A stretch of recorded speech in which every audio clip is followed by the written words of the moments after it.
बहन जी press conference करके उन्होंने कहा कि अघोषित इमरजेंसी है, इतना बड़ा शब्दों का प्रयोग किया। कहीं कहीं वहीं जाके वो चंद्रशेखर आज़ाद ने भी संसद में खूब बवाल मचाया और अकेले झंडा गाड़े पड़े थे। तो जो दलित के असल हितैषी पार्टियां हैं वो देखिए इस फ्रंट पे खेल रही हैं। बाकी जो पार्टियां अपने को आइसोलेट कर ली, कहीं हम बोल दे तो हमारा वोट बैंक खिसक न जाए, और हो रहा वही कि आप दलितों के नाम पर वोट तो ले लिए लेकिन दलितों के साथ छावा कर रहे।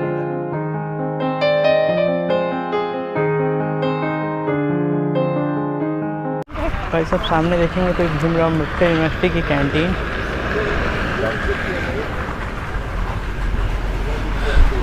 नहीं बाबा साहब की समकक्षी हैं वो भी। जय भीम।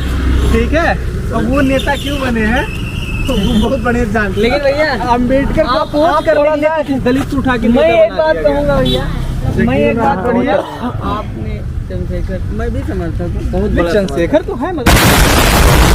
तो अभी गाइस कैंपस में ही है, और कैंपस में आने का रीज़न आप लोगों को लगभग पता है। और हालांकि यहाँ आते ना तो कहीं ना कहीं अपने विचारधारा के काफ़ी लोग मिलते हैं, तो थोड़ा अच्छा लगता है। ये माहौल अपने विश्वविद्यालय में नहीं है, कोशिश करता हूँ कि ये माहौल भी हो। और हमारे सामने कई सारे लोग हैं जिसमें आलोक भैया भी हैं, AUDSU के मेंबर हैं। और भैया कैसे हैं? बढ़िया हूँ। और भैया आपका? जय भीम। जय भीम। आज ये हम बात करना चाह रहे थे, जो सब कैटेगराइज हुआ, जो सुप्रीम कोर्ट का डिसीजन आया है, तो उसको आप कैसे देख रहे हैं? पहले तो आपके चैनल के माध्यम से मैं सभी को जय भीम बोलूँगा। हमारा विश्वविद्यालय में एक संगठन है AUDSU अम्बेडकर यूनिवर्सिटी दलित स्टूडेंट यूनियन, जो कि हमेशा यहाँ के आरक्षण से लेकर तमाम ऐसे मुद्दों को उठाता रहता है जिससे दलित शोषित वंचित समाज के लोगों का विकास हो सके, छात्रों का भला हो सके। और बाकी जो आरक्षण की मुद्दे की अगर बात किया जाए तो जो क्रीमी लेयर लाया जा रहा है, कहीं न कहीं वो SC/ST के समाज को तोड़ने का एक बहुत बड़ा साजिश रची जा रही है, या एक बहुत बड़ा वो ऐसा किया गया है कि जिससे कि समाज में बंटवारा होगा।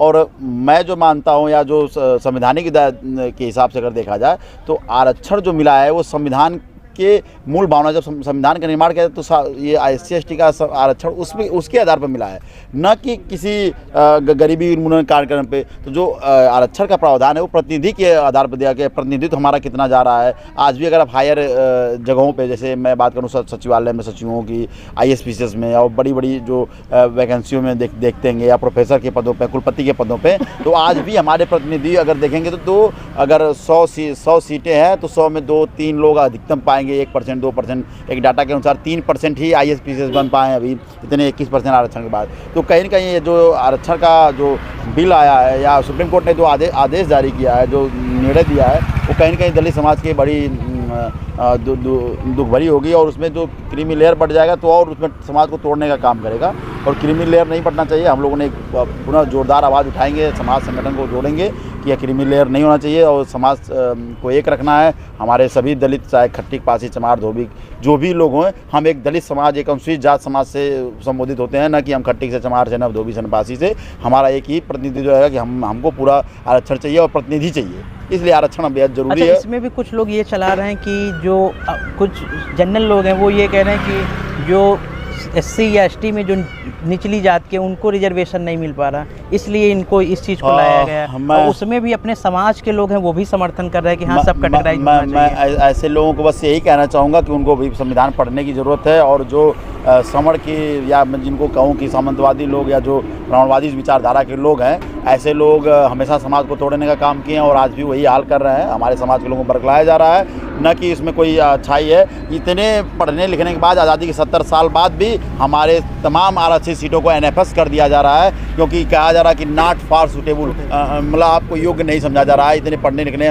और इतने लोगों के बाद भी अगर हम नहीं पहुँच पा रहे हैं। एक लिस्ट जारी हो रही है जो कि सोशल मीडिया पर घूम रही है, उसमें यही लिखा है कि नॉट फाउंड सुटेबल, जितने मतलब SC/ST हैं उनको नॉट फाउंड सुटेबल कर दे रहे हैं। मामला ये नहीं है कि आरक्षण मतलब कहाँ से दिया जाए, क्या है, वो तो हमारा 1932 का पूना पैक्ट और अनुच्छेद 335 का है, कि उसमें सीधे लिखा ही है कि आरक्षण किसी मतलब उससे नहीं मिला, आर्थिक या समाज, मतलब केवल सामाजिक, आर्थिक तो कोई जिक्र ही नहीं है कहीं पर भी। और वो अनुच्छेद 16 क्लोज 4 उसमें भी ये भी नहीं है कि आपको आर्थिक आधार पर जो SC/ST को मिला है तो उसमें प्रमोशन रिजर्वेशन है उसमें भी आपको ये दिया जाएगा, तो उससे भी ये नहीं है।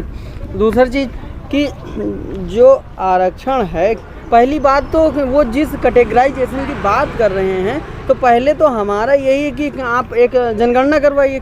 जितने भी पहले तो आप देखिए कि जर्नल, ओबीसी उनका और प्रतिनिधित्व एससी, फिर एसटी, उसमें कितना किसका आज तक 70 साल में किसका कितना प्रतिनिधित्व हो चुका है, पहला तो आप ये डाटा डिसाइड करिए। फिर उसके बाद में फिर तब आप देखिए। और दूसरी चीज़, आप अपने समाज के अंदर या जो जनरल कास्ट है या जनरल समाज है, ओबीसी है, सामान उसमें क्यों नहीं देख रहे हैं कि कौन किसको कितना मिला? उसमें भी तो बहुत सारी जातियां हैं। आप तो सीधे 10% या 20%, उनको तो समझिए कि 100% आरक्षण मिला हुआ है। हमको तो उसमें से कम हो गया, हमारे में तो कम हो जा रहा है। अभी जनगणना हो जाए तो अभी सबको पता चल जाएगा कि कौन कितना है। बिल्कुल जातिगत जनगणना जिस तरह से बिहार में कराया गया और पता चला, जनगणना है ये तो पता चलेगा किसको कितना मिला, किसकी कितनी जात है, उसके आधार पर तब वो तो बहुत बढ़िया हो जाएगा। दूसरी चीज़, नौकरी किसको मिली? हमको तो अभी 70 साल में 2% 2.5% मिला है। उनको तो 100 में मतलब 98% मिला हुआ है। हमको तो अभी 2.5% मिला हुआ है। अच्छा, उसको कैसे देखते? जैसे जब चुनाव आया था उसमें अखिलेश यादव हो, राहुल गांधी जी हो, वो भी बाबा साहब की मूर्ति को लेके कि हम संविधान बचाने आए हैं, आपके आरक्षण को बचाएंगे। उस समय क्या है ना कि आप दलित समाज था, वो कहीं कहीं इमोशनल रूप से लग गया कि गुमराह किया गया। मामला ये था कि सरकार कुल मिलाकर के सरकार बदलनी, ये सरकार जो चल रही है या जो इसके पहले थी, वो एक तरीके से क्या कहते हैं पूरे समाज के लिए खतरनाक है। लेकिन इसलिए जैसे विपक्ष था तो वो विपक्ष का ये था कि सारे लोग मिलजुल के हैं तो नहीं कुछ होगा तो कुछ भी नहीं, लेकिन 10% तो अपनी बात मतलब इस समाज की भी बात की होगी। धीरे धीरे अखिलेश मतलब जिस तरीके से माननीय अखिलेश यादव जी और राहुल गांधी जी ने बातचीत की, उससे तो लग रहा था कि ये लोग प्रतिनिधित्व कर रहे हैं। लेकिन जिस दिन ये आरक्षण का डिसीजन माननीय न्यायालय द्वारा आया, उस दिन से पूरा मतलब उन्हीं के सहयोगी पार्टियों ने कई सारों ने बयान दिया, जैसे कि तेजस्वी ने बयान दिया, रामविलास पार्टी उनके लड़के ने बयान दिया है, चिराग पासवान और तमाम सारे लोगों ने बयान दिया। दुनिया मतलब भारत उसी में से धर्मेंद्र यादव जी ने भी बयान दिया कि हम समर्थन करते हैं। समाजवादी पार्टी कह रही है कि हम 1964 से चाहते हैं कि इसमें कैटेगराइजेशन हो। ये कहाँ से मतलब पता नहीं। वो बोलते अच्छा है, मैं उनका मतलब बोलते अच्छा है, मैं बहुत पसंद करता हूँ उनका, लेकिन ये बात जिस तरीके से वो बोले उनको तो ये ऐसा कुछ बोलने नहीं चाहिए था। जैसे अखिलेश यादव कम से कम अगर उनके भाई हैं सगे या पित्योत, तो उनको तो इस बात पर बहुत ही ध्यान रखना चाहिए था कि हमको पीडीए हमने दिया है नारा, तो कम से कम पीडीए के बचत तो पीडीए में भी जो लेकिन उन्होंने ये आज तक पीडीए में ये क्लियर नहीं किया कि अगड़ा है या पिछड़ा है या मतलब आधी आबादी है क्या है पीडीए में।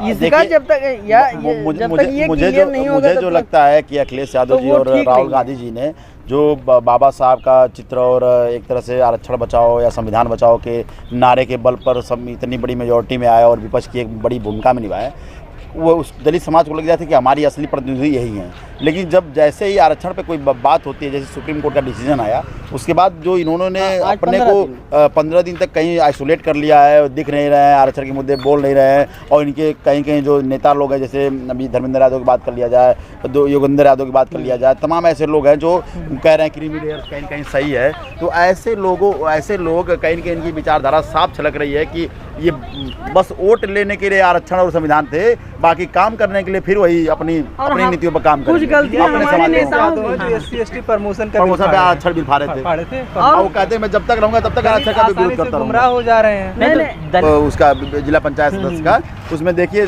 2 प्रत्याशी लड़े थे चुनाव, 3 प्रत्याशी, उसमें बसपा के प्रत्याशी ने मतलब आधे से आधा मतलब कहते हैं कि 50% वोटों से जो बसपा प्रत्याशी जीता है, और 245 है बीजेपी की, 3000 कुछ है सपा की, 5000 बहुजन समाज पार्टी की। तो आप समझ सकते हैं कि दलितों का जो टर्न है वो आरक्षण और संविधान पे बहुत सेंसिटिव मुद्दा है, और दलित समाज कहीं न कहीं आरक्षण और संविधान के प्रति बहुत सचेत है। जैसे ही मुद्दा आया 21 तारीख को बंद की घोषणा की गई, तमाम संगठनों ने उठाया, इसके जितने भी दलित नेता, चाहे बहन जी प्रेस कॉन्फ्रेंस करके उन्होंने कहा कि अघोषित इमरजेंसी है, इतना बड़ा शब्दों का प्रयोग किया। कहीं कहीं वहीं जाके वो चंद्रशेखर आज़ाद ने भी संसद में खूब बवाल मचाया और अकेले झंडा गाड़े पड़े थे। तो जो दलित के असल हितैषी पार्टियां हैं वो देखिए इस फ्रंट पे खेल रही हैं। बाकी जो पार्टियां अपने को आइसोलेट कर ली हैं, कहीं हम बोल दे तो हमारा वोट बैंक खिसक न जाए, और हो रहा वही कि आप दलितों के नाम पर वोट तो ले लिए लेकिन दलितों के साथ छावा कर रहे हैं। कुल मिलाकर के जो हमारे दलित नेता हैं कम से कम उनको तो बोलना पार्टी चाहिए उनके साथ है, आपके साथ, ठीक है, दलितों को आइडेंटिफाई करना पड़ेगा, ठीक है। बाकी आलोक भैया ने जो बताया कि जो रिजर्वेशन दिया गया कभी भी गरीबी उन्मूलन प्रोग्राम नहीं था, ये क्या था, रिप्रेजेंटेशन इन द सेंस क्या होता है, आप हर एक ऑफिस के हर एक पायदान स्टेप पे हर एक कम्युनिटी का मेंबर होना चाहिए, ताकि कोई भी जिस कम्युनिटी की प्रॉब्लम हो उसकी बात सुनी जाए। आप थाने में चले जाएंगे, सब ब्राह्मण रहेंगे या सब ठाकुर हैं, तो बेसिक बात कौन सुनेगा, ठीक है।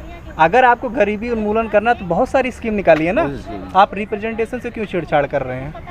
जो हमको मिला हुआ है आरक्षण उससे आप छेड़छाड़, और जो इन्होंने ये क्या किया है, अब इस समय SC/ST यूनाइट हो रहे हैं, इनको डर लग रहा है आगे चल के सत्ता पे कब्जा न कर लें, ठीक है, उसको ब्रेक करना है इनको।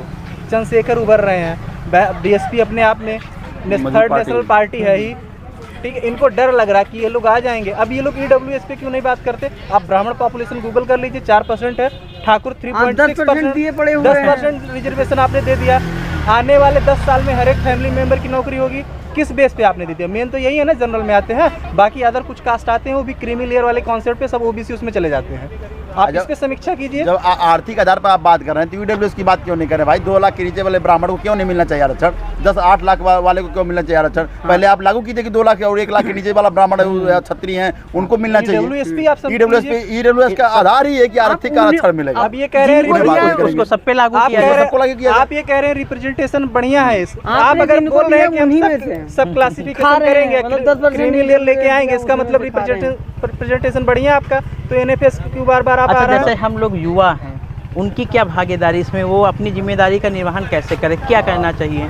युवा की जिम्मेदारी मजबूती से लड़ना चाहिए कि अगर हम नहीं लड़ेंगे, हमारी जो कंधे पे भार है, हमारे आने वाली पीढ़ियों का भी है और हमारे पहले की जनरेशन की भी है, वो दोनों का भार हमारे कंधे पर। अगर हम मजबूती से अपनी आवाज़ को नहीं उठा पाए तो कल को आने वाली पीढ़ियां तो बेकार होंगी, जाने वाली पीढ़ियां तो बर्बाद हो गई हैं और आने वाली पीढ़ियां भी बर्बाद हो जाएंगी। इसलिए SC/ST आरक्षण पे हम सबको मजबूती से साथ आना होगा और ये इसका विरोध करना होगा। और मुझे जहाँ तक उम्मीद है कि ये पूरा मामला यहाँ तक क्रिमिनल लागू नहीं हो पाएगा और किसी भी प्रकार से लागू नहीं, वो ये जजमेंट ही गलत है, एक तरीके से निराधार जजमेंट है। जो जनरेशन कम से कम जजों को तो ये मतलब गांव के लोग हमारे अधिकतर पढ़े लिखे नहीं, उनको अवेयर कराना, रिजर्वेशन क्यों दिया गया है, रीजन क्या है। हम लोग 3,000 साल से नहीं पढ़ने, राइट टू एजुकेशन हमको नहीं मिला है भाई, तुमको मिला है ना, तुम EWS क्यों लियो? तुम 3,000 साल से राइट टू एजुकेशन था, अगर तुम्हारी जनरेशन है, तुम्हारे दादा बाबा नहीं पढ़े, तुम्हारी नालायकी है ना भाई, हमको तुम पढ़ने का मौका नहीं दिए, 70 साल में तुमको दिक्कत हो रही है, तो हमें अपने लोगों को अवेयर करना है, हम लोग सबको कोशिश करना है कि सभी लोगों को शिक्षा मिले, ठीक है, हम लोग के अपने लोगों को जागरूक करना है इस समय। काफ़ी अच्छा लगा भैया मिलके आपसे, और आपने अपने अच्छे से बातें को रखा। नहीं, बहुत बढ़िया, आप ऐसे अपने चैनल के माध्यम से हम सब की आवाज़ उठाते रहें और मुझे उम्मीद है कि SC/ST कम्युनिटी जो होगी सब जगह एक समान लड़ाई लड़ेगी और हमारे समाज के साथ जो भी अत्याचार होना है, चाहे आरक्षण के मुद्दे पर हो, चाहे सामाजिक शोषण के मुद्दे पर हो, तमाम ऐसे मुद्दों पर हम एक साथ लड़ेंगे और SC/ST कम्युनिटी एक साथ काम करेगी। और मुझे पूरी उम्मीद है कि सुप्रीम कोर्ट का जो आदेश आया है वो कहीं न कहीं वापस जाएगा और 21 तारीख तक आप देख लीजिएगा, अगर नहीं वापस आया तो एक बड़े आंदोलन की पूरी तैयारी चल रही है। अच्छा, पूरी तैयारी है? पूरे भारत बंद की तैयारी है, पूरे समाज की तैयारी है, पूरे हम ही नहीं, पूरे समाज के लोग, ये कोई नेता नहीं लड़ रहा है, हर समाज की युवा, हर व्यक्ति लड़ रहा है कि इससे हम नॉर्मल स्टूडेंट हैं, लेकिन हर समाज तैयार। जैसे 2 अप्रैल का घटना हुई थी, 2 अप्रैल वाली जो मामला हुआ था, कोई उसमें नहीं, कोई राजनीतिक पार्टी नहीं थी, फिर भी इतना बड़ा आंदोलन हुआ और आज तो अपना समाज कहीं कहीं अवेयर हो गया है, 5 साल और जग गया है कि कैसे कैसे शोषण हुआ आपके साथ, अब सब देख रही है। और जो मैं एक साफ शब्दों में कहूँगा कि मात्र अगर कोई सही आरक्षण का पक्षधर है तो बहन जी हैं, और आज प्रेस कॉन्फ्रेंस करके उन्होंने बता दिया था कि दलितों शोषित के लिए चंद्रशेखर और बहन जी के अलावा कोई नहीं आया। आप एकदम साफ शब्दों में देख लीजिए। और दलित फिर उनको लग रहा था कि मैं घर भूल गया हूँ, और फिर वापस आएंगे अपने घर पे और फिर बहन जी और चंद्रशेखर आजाद के हाथों को मजबूत करेंगे और संसद में मेरी आवाज़ उठेगी। जय भीम, नमो बुद्धाय। काफ़ी अच्छा लगा भैया मिलके आपसे भी। जय भीम, नमो बुद्धाय।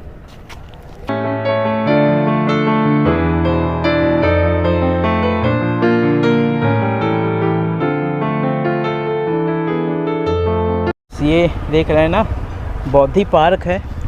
और अगर मैं कैंपस आऊँ और पार्क ना जाए तो ऐसा हो ही नहीं सकता। कैंपस आए, पार्क ना जाए तो ऐसा हो ही नहीं सकता। ये यूनिवर्सिटी बाबा भीमराव अंबेडकर यूनिवर्सिटी, और देख रहे हैं चारों तरफ फूल ही फूल। और हमारे साथ अजय भैया भी हैं। और भैया कैसे हैं? जो कि साथी में हैं। आपके विजय भैया नहीं हैं, अजय भैया हैं। विजय भैया ने हमको पट्टी पढ़ा दिया और वो नहीं है। पार्क वैसे ठीक ठाक है, काफ़ी शानदार है।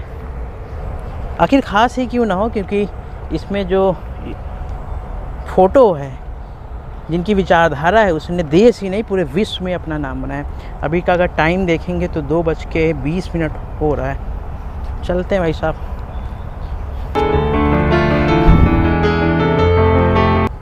गौतम बुद्धा, ये एक ऐसे व्यक्ति हैं जिन्होंने देश ही नहीं विदेशों में भी अपना परचम लहराया और एक बेहतर समाज को स्थापित करने की कोशिश करी है। और बाबा साहब भी बुद्धमय भारत की बात करते थे, क्योंकि इनके विचारों से काफ़ी ज़्यादा प्रेरित थे। और कोई भी व्यक्ति अगर गौतम बुद्ध के विचारों पे चलेगा तो स्वाभाविक है उसके जीवन में बड़ा परिवर्तन आएगा। गौतम बुद्ध ने कहा है, अपितु दीपो भवा, अपना दीपक खुद बनो। आप किसी के सहारे न रहिए, आप अपना दीपक खुद बनिए। और इनके जो विचार हैं वो पूरे देश में ही विख्यात हैं। और हम लोग भी प्रयास करते हैं कि इनके विचारों पे चला जाए और भारत को बुद्धमय भारत बनाते हुए एक बेहतर समाज की स्थापना की जाए। आजकल आप लोग देख रहे होंगे जो रिलीजन को लेके हर बहुत सारी कंट्रियों में काट मार हो रही है, तो वो सारी चीज़ें ना हों, सभी लोग एक समाज रहे, लोग मानव को मानव समझे।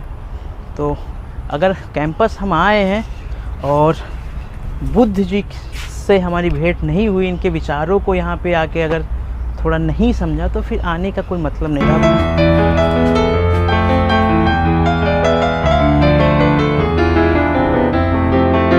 गाइस, अभी मैं यहाँ से जा रहा था तो एक नज़र पड़ी, ब्राह्मणवाद से पूंजीवाद से आज़ादी, पित्त सत्ता से आज़ादी। देख रहे हैं भाई साहब, बापसा BBAU आगे भी है, ब्राह्मणवादी हिंदुत्व फांसीवाद मुर्दाबाद। देख रहे हैं, ब्राह्मणवाद हिंदुत्व फांसीवाद मुर्दाबाद। उसके आगे भी है जो कि है 100 में 90 शोषित हैं, 90 भाग हमारा। इसको बाबू जगदेव प्रसाद कुशवाहा जी ने कहा था। उसके आगे भी है हमारा हक आरक्षण, बापसा BBAU यूनिवर्सिटी। देख रहे हैं आप।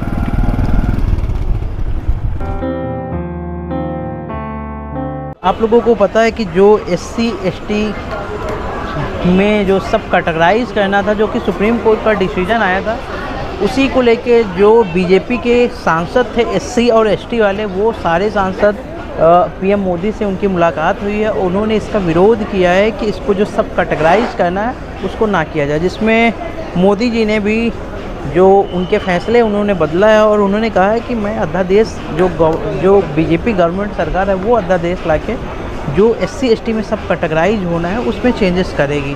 तो फाइनली ये चीज़ कही है। अभी गवर्नमेंट अध्यादेश लाएगी और सारी चीज़ें होंगी, फिर देखिए इसमें क्या रहता है। और जैसा भी कुछ होगा आपको बताने की कोशिश करेंगे। और आप लोगों ने सुना भी कि लोगों के क्या थॉट्स हैं, वो क्या सोचते हैं SC ST कैटेगराइज में लेके। तो सारी चीज़ें पे आपको जानकारी देते रहेंगे, तो ब्लॉग पे कंटिन्यू बने रहिए।